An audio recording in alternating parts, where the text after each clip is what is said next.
자, 때는 1591년입니다. 오, 1년이요. 느낌 오시죠? 네. 딱 1년 전. 조선 제14대 왕 선조의 재위 시절인데요. 당시 조정에서는요, 두 신하의 그 뜨거운 언쟁으로 한바탕 소란이 일어났습니다.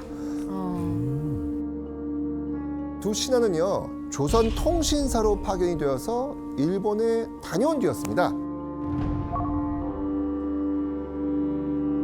그런데 일본에 다녀온 신하들의 보고가 완전히 달랐던 거예요. 자, 두 분이 한번 네. 이 상황을 한번 재현해 주시죠. 네. 전하, 왜는 반드시 침략해 올 것입니다. 그렇지 않사옵니다, 전하. 이는 민심만 어지럽히는 괜한 소리이옵니다. 아니옵니다, 전하. 반드시 왜를 경계하셔야 하옵니다. 신하들의 전혀 다른 보고로 조선 조정은 큰 혼란에 휩싸일 수밖에 없습니다. 같은 통신사인데도. 그렇죠. 같이 보고 온 거예요. 같이 네. 보고 왔는데 똑같은 걸 봤는데 왜 그러지? 바로 100년 이상 분열됐던 일본을 통일하고 전국을 제패한 바로 이 인물 때문이었습니다. 당시 일본의 최고 권력자가 된 도요토미 히데요시입니다. 아우. 도요토미 히데요시는 일본 전국 제패 후에 조선의 복속과 조공을 요구하는 무리한 교섭을 요청해 왔죠. 자, 이런 요청 이거 조선이 어떻게 받아들였을까요? 어이가 없었을 것 같습니다. 네. 취했을 것 같아요. 네, 그냥. 맞습니다. 지금껏 조선은 일본을 문물과 제도가 뒤떨어진 섬나라 정도 이렇게 여기고 있었거든요. 그런데 그런 일본과 이 조공 관계로 교류해야 한다? 아이고, 이거는 도저히 받아들일 수가 없는 겁니다. 그게 당시 조선은 중국 중심의 문명관에 굉장히 강하게 몰입돼 있었어요. 조선인의 눈에 볼 때 일본 사람들은 뭐냐 하면은 그저 하는 일이라고는 뻑하면 해안가에 침입해 들어와서 약탈하고 노략질에 돌아가고. 문제는 그 일본에 다녀온 이 두 신하가 정반대의 보고를 지금 한 거예요. 이게 문제인데. 네. 과연 선조는 두 신하 중 누구의 말을 들어줬을까? 선택을 해야 되니까. 네. 누굴 것 같아요? 선조라면 제 말을 들었을 것 같아요. 왜 선조라면? 선조라면. 맞습니다. 바로 일본은 조선을 침략해오지 않을 겁니다. 라고 이 주장한 신하의 말을 들어줘요. 아이고. 선조 때 조선의 그 위정자들이 두 개의 붕당으로 나뉘어서 그 흔히 말하는 당정이 심했어요. 당시 그 침략할 것 같다라고 보고한 사람은 서인 계열의 황윤길이라는 사람이었고, 그럴 리가 없다 이렇게 했던 사람은 동인 계열의 김성일이라는 사람이었는데, 이게 또 성분이들이 출신 성분. 그러니까 쉽게 말하면은 그 내부적인 알력도 부인할 수가 없고요. 나중에 이제 잘못된 보고를 올려서 국난을 초래했던 김성일이라는 분이 사실 나도 그때 전쟁의 우려가 있다고 판단했는데 민심이 휴용해지고 통치 질서가 와야 될지도 몰라가지고 그렇게 보고했다라고 얘기를 했죠. 근데 선조 입장에서 볼 때는 이렇게 그런 동인과 서인의 그런 깊은 속마음까지는 알지 못한 상태고, 선조도 일본에서 이렇게 전면적으로 침공해온 전례가 없으니까 전쟁의 우려가 있다 해도 국지전으로 끝나겠지 그렇게 판단한 거예요. 그럴 때는 선조의 속마음도 전쟁이 일어나면 피곤하죠. 자, 당시 조선의 상황을 알 수 있는 기록이 있는데 한번 보시죠. 당시는 오랫동안 전쟁 없이 편안하게 살아왔던 터라 온 나라가 평화로움에 젖어 있었다. 아무 일도 없었는데 지금 너무 행복한데. 나라를 책임져야 할 조정은 서인과 동인의 강파 싸움으로 이 파탄이 나 있는 상태였고요. 명나라의 힘에 기대서 의존적인 외교를 지금 하고 있었습니다. 심지어 선조 때에는요, 쌀이나 면포 같은 세금을 내면 병역 의무를 면제해주는 제도가 거의 관행처럼 굳어져 가요. 이거 뭘 의미하죠? 처참했을 것 같아요. 국방력이 아주. 그러니까요. 엉망진창이었을 것 그렇죠. 같아요. 자, 이렇듯 정치와 외교, 국방의 총체적 난국 속에서 국제 정세를 제대로 파악하지 못하고 위기의 전조를 지금 조정은 외면하고 있는 상태였던 거예요.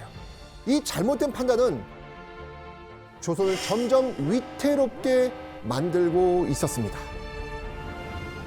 때는 1592년 4월 13일 새벽, 고요했던 부산 앞바다에 바다를 뒤덮은 수백 척의 함대가 압도적 기세로 몰려오고 있었습니다. 단단히 준비하고 온 걸 몰랐군요. 그렇죠. 앞서 조선 통신사로 일본에 다녀온 신하가 우려했던 대로 일본의 침공이 시작이 된 겁니다. 자, 그렇다면 당시 일본이 내세웠던 침략의 이유는 무엇이었을까?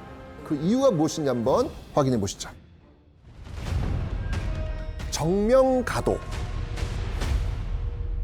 정명가도? 정명가도가 이게 한국사 능력검정 시험에 몇 번 나왔어요. 이 단어가. 우리 또 1급 지연 씨. 네. 이거 기억하실런가 모르겠네.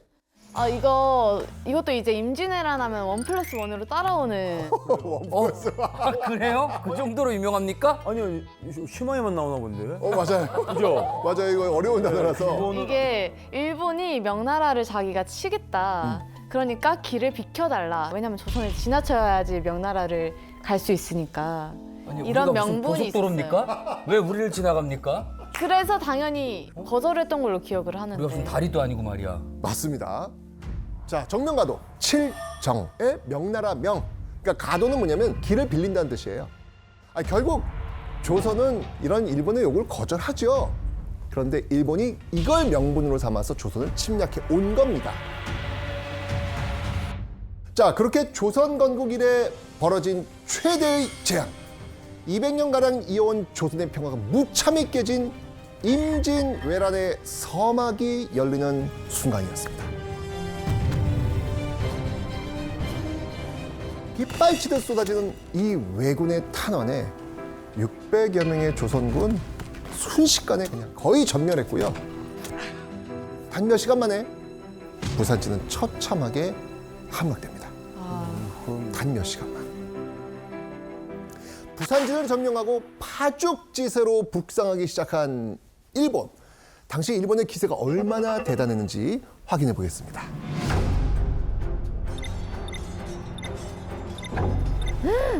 아이고, 보름 만에 거의. 그러니까 보름 만에. 그리고 이 소식을 들은 조선의 왕 선조는 급하게 명나라로 피난을 결정하고 한양 점령 이틀 전 궁을 떠납니다. 아유, 난리가 난 거예요, 진짜. 왕이. 그야말로 아비규환이 된 조선. 이런 전란 속에서 가장 큰 고통을 떠안은 건 누구겠습니까? 백성들이죠. 그렇죠. 바로 조선의 백성들이었습니다. 전쟁이 휩쓸고 간 황폐화 땅에서는 더 이상 곡식도 그 어떤 먹을 것도 자라나지 않았죠. 백성들은 극심한 배고픔에 굶주려 갔고요.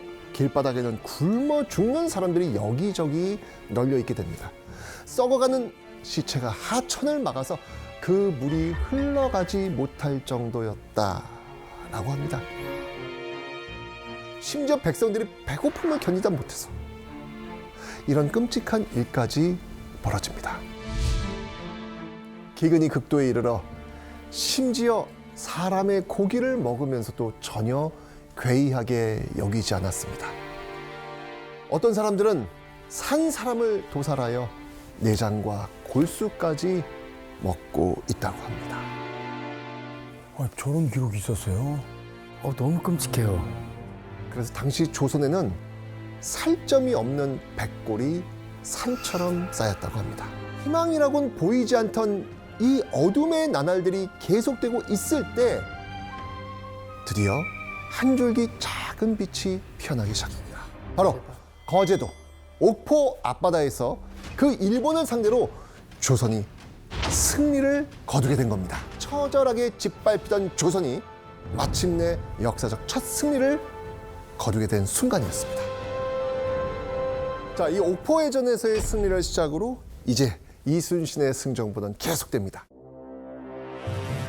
압도적 승리를 거둔 한산도 대첩. 한 12척의 배로 133척의 일본 수군을 막아낸 기적의 명량대첩까지 계속 스토리가 이어지는 거예요. 와, 무려 단 한 번도 패하지 않은 많게는 62전 62승이라는 대기록을 세우게 되는 겁니다. 이순신은요 바다 위에 절대 강자가 된 거예요. 옥포해전 이후 임진왜란의 그 흐름이 뒤바뀌었잖아요. 지금 조선 수군이 바다에서 쟁취한 역전의 기세가 육지에서도 이어지는 겁니다. 드디어. 분위기. 뚫렸다. 그 기세예요. 이게. 그렇죠, 기세죠. 네. 오직 가족과 고향 그리고 무너져가는 나라를 지키기 위해서 백성들 스스로 칼과 창을 들고 직접 전투에 뛰어든 거죠. 바로 조선의 의병들이었습니다. 아, 의병 맞아. 여러분들이라면 지금 제대로 된 전투복도 없고 강력한 무기도 없는데 나라를 위해서 헌신적으로 싸운다? 이게 가능하실 것 같습니까? 그렇게 쉽게 막 싸우러 나가지 못할 것 같아요. 의병들은 체계적인 훈련을 받은 적이 없었지만 그 활약만큼은 결코 만만치 않았습니다. 자, 당시 의병과 관련된 기록을 한번 확인해 보겠습니다. 항상 붉은 옷을 입고 스스로 홍의장군이라 일컬었는데 적진을 드나들면서 나는 듯이 치고 달리어 적이 탄환과 화살을 일제히 쏘아댔지만 맞출 수가 없었다. 당시 의병 중 왜군을 공포에 떨게 한 것으로 유명한 홍의장군 곽재우. 그 곽재우의 활약을 기록한 겁니다. 곽재우를 비롯한 전국 각지의 의병들이 고향 땅의 그 지형 지물을 훤히 꿰뚫고 있잖아요. 그래서 이 치고 빠지는 유격전을 펼치면서 드디어 압도적인 힘을 발휘하기 시작한 겁니다.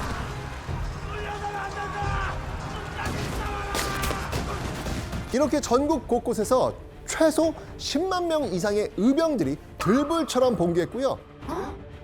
심지어 스님들까지 전장의 최전선에서 직접 승병을 이끌며 전투에 나섰죠.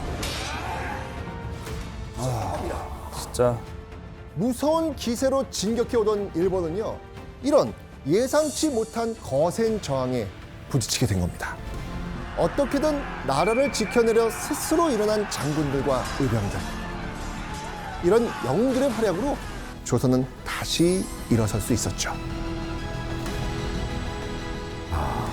그렇다면 수백 년 뒤 국가 부도의 위기에서 나라를 구한 희망의 불씨는 무엇이었을까요?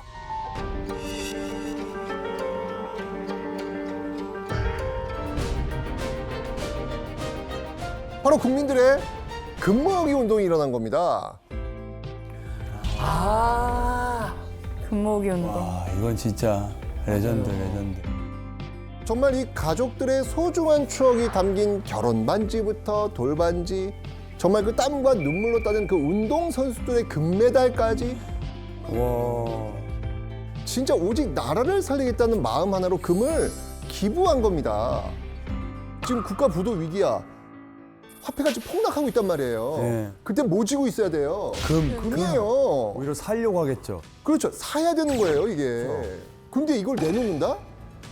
금모기 운동에 참여한 국민만 무려 350여만 명.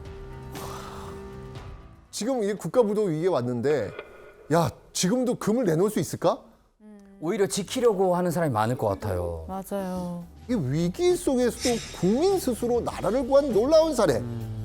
이렇게 알려지면서 전 세계를 깜짝 놀라게 했던 겁니다. 이 밖에도 국민들 스스로 아나바다라는 그 위기 극복 캠페인을 실천하면서 또 절약 풍조를 만들어 갔죠. 기억나요. 임진왜란에서 의병들을 비롯한 수많은 민초들이 희망의 불씨가 된 것처럼 대한민국에서도 국민들의 노력이 이어지면서 희망의 불씨가 싹트기 시작한 겁니다. 이런 노력이 쌓이고 쌓여서 마침내 대한민국은 역사적인 순간을 맞이하게 되죠. 3년 8개월 전에 터졌던 외환 위기 사태, 즉 IMF 사태가 오늘로서 공식 종료됐습니다. 대단하다. 지난 97년 말 대단해요. 외환 위기 당시 IMF에서 와. 빌린 195억 달러를 3년 8개월 만에 조기 상환함으로써 조기 상환. 잃어버렸던 경제 주권도 완전히 되찾았습니다. 와. 1998년 처음 협상 단계에서 이거 다 갚으려면 향후 한 6년에서 7년 정도가 걸릴 거라고 생각했던 빚을 3년 8개월 만에 모두 다 갚아버린 거예요. 이건요, 이제까지 그 IMF 역사에서도 손꼽힐 정도로 유례없는 정말 그야말로 전 세계가 와우, 오 마이 갓, 놀랄 만한 일이었습니다. 당시 IMF 총재가 한국은 놀랄 만큼, 굉장히 괄목할 만큼 빠른 속도로 경제 안정을 이뤄냈다. 세계가 참을 좋아할 만한 모범적인 사례라고까지 얘기했었습니다. 결국 국민들의 노력, 근모의와 같은 노력도 있었고요. 경제 구조 개편을 하려는 정부와 체질 개선을 하려는 기업들의 노력, 이런 것들이 전부 다 한마음이 돼서 일어난 일이 아닌가라고 생각하고 있습니다. 맞습니다. 대한민국이 최악의 외환위기, IMF에서 탈출할 수 있었던 건 정부의 노력과 나라를 위하는 국민들의 힘이 만들어낸 기적이었습니다. 백성 한 명 한 명, 국민 한 명 한 명의 힘이 생각보다 대단하구나 이런 걸 느꼈습니다. 사실 저는 이제 자랄 때 IMF 이후에 굉장히 어렵게 자랐었거든요. 네.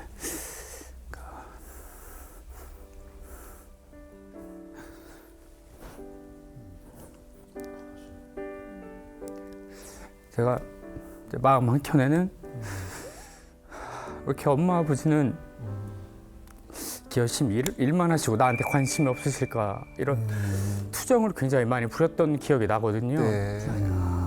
그랬구나. 그게 지금 돌이켜보면은 그 어려운 시기를 극복하시려고 또 나를 위해서 그렇게 애쓰셨던 건데 티 안 내신데. 예, 너무 많은 투정을 부렸나 이런 좀 후회가 되기도 하고 좀 감사하기도 하고 맞아요. 좀 멋지다는 말씀 꼭 드려야 되겠다라는 생각이 좀 들었습니다.